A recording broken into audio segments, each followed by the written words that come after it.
फिर आपके सामने आया हूँ। यहाँ पर कुछ ऐसी चंद बातें लेकर आया हूँ जो बहुत ही मुद्दत से दावा करते हैं सेकुलर लीडरशिप का, सेकुलर गवर्नमेंट का और सेकुलर सीएम का। जहाँ पर हमारे deputy chief minister mister Mahmood Ali कहीं पर ये बोलने पर नहीं थकते हैं कि हमारा चीफ मिनिस्टर सबसे सेकुलर है, और हमारे चेयरमैन वक्फ बोर्ड के वो भी कहते हैं कि सबसे सेकुलर सीएम अगर कहीं है पूरे इंडिया लेवल में। यहाँ तक कि हमारे डिप्टी सीएम ने ये भी कहा है कि अगर चीफ मिनिस्टर को कोई ओहदा सूट होता है इंडिया में तो वो पीएम का होता है। ये सारी चीज़ें हम आज तक सुन रहे हैं टीवी चैनलों पर, और ये लोग बताते हैं और हम सुनते हैं। ये सारी बातें स्टार्ट करने से पहले, इनके सेकुलरिज्म को खोलने से पहले और इन्हों कितने सेकुलर है ये बताने से पहले मैं एक चीज़ बताना चाह रहा हूँ।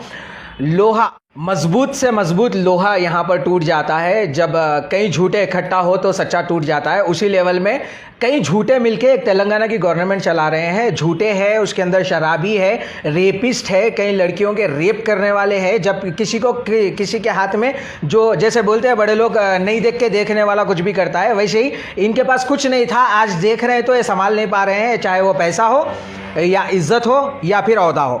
ठीक है, तेलंगाना के सीएम अगर सेकुलर है तो ये सारी चीज़ों को संभालते हुए चलना था। और मैं सलाम करता हूं लीडरों को जो ओहदे पे नहीं रहने के बावजूद एक मजलूम लड़की के रेप और मर्डर केस के लिए जाकर वेरीफाई करे और आवाज़ उठाए। और इंशाल्लाह ऐसे लीडर्स को आगे बढ़ने का मौका दीजिए, जैसे अमजदुल्ला खान है और रहमत बेग है जो एमआईएम की तरफ से गए थे। और मैं वो सारे जो ओहदे पे बैठे हुए हैं, वो चाहे एमपी हो एमएलए हो, उनसे रिक्वेस्ट कर रहा हूँ कि भाई ओहदा मिलने के बाद भी आप ऐसे ही कारनामे करते रहिए, जाते रहिए, मजलूमों की मदद करते रहिए, ना कि जो ओहदे पे है वो जाए और जो ओहदे पे नहीं है वो जाए।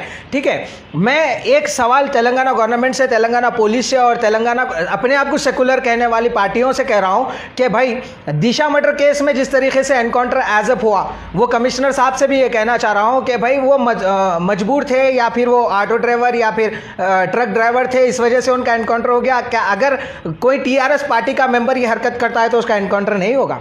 क्या वो लड़की और ये लड़की नहीं है?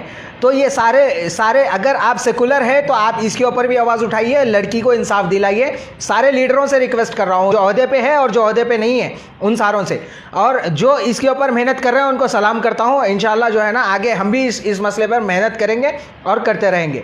अभी चलिए दूसरे मसले पर। दिशा केस में जिस तरीके से फास्ट ट्रैक पर लोगों को एनकाउंटर किया गया था, वहाँ पर विदाउट इन्वेस्टिगेशन या इन्वेस्टिगेशन हुआ था, उसी फास्ट ट्रैक पर ये मजलूम लड़की का भी केस लाना चाहिए। लेवल में आप इनको भी सपोर्ट करना चाहिए जिस लेवल में आपने दिशा को सपोर्ट किया है। और ये जो मस्जिदों का मसला है, जिस तरीके से हथेली में जन्नत दिखाया था हमारे तेलंगाना सीएम ने, और हमारे सारे मुफ्तियों ने जाकर वहाँ पर अपना वक्त दिया था, वक्त इस तरीके से दिया था, लग तो ऐसा रहा था कि कोई इन्विटेशन दिया हो। अभी आप देख रहे हो रिसेंटली हमारे एमपी साहब की बच्ची की शादी में सीएम साहब आए हुए हैं।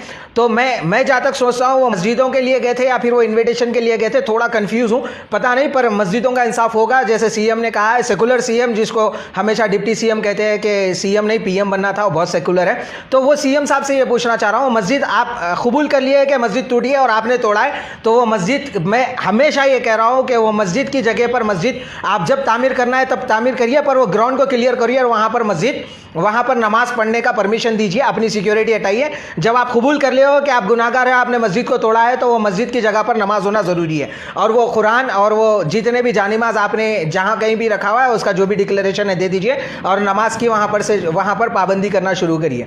आज देश का किसान किस तरीके से परेशान है, हम उस देश के वासी हैं जो हमको अनाज देता है, उसी को हम परेशान हाल में छोड़ चुके हैं। तो हम अपनी आवाम से और अपने पॉलिटिकल पार्टी से इससे ज़्यादा उम्मीद रखेंगे भी तो क्या रखेंगे भाई। चलिए इसी मसले पर मैं एक बात करता हूँ, जहाँ पर औरत की इज्जत की वैल्यू ना हो, किसान की वैल्यू ना हो, अनाज की वैल्यू ना हो, करप्शन की वैल्यू ना हो। जिस तरीके से मोदी जी हर बार एक नया ट्विस्ट देते हैं, उन्हीं के फुट स्टेप्स जो है ना फॉलो करते हुए हमारे केसीआर साहब मुकम्मल तरीके से हर बार एक नए ट्विस्ट में डाल रहे हैं तेलंगाना को।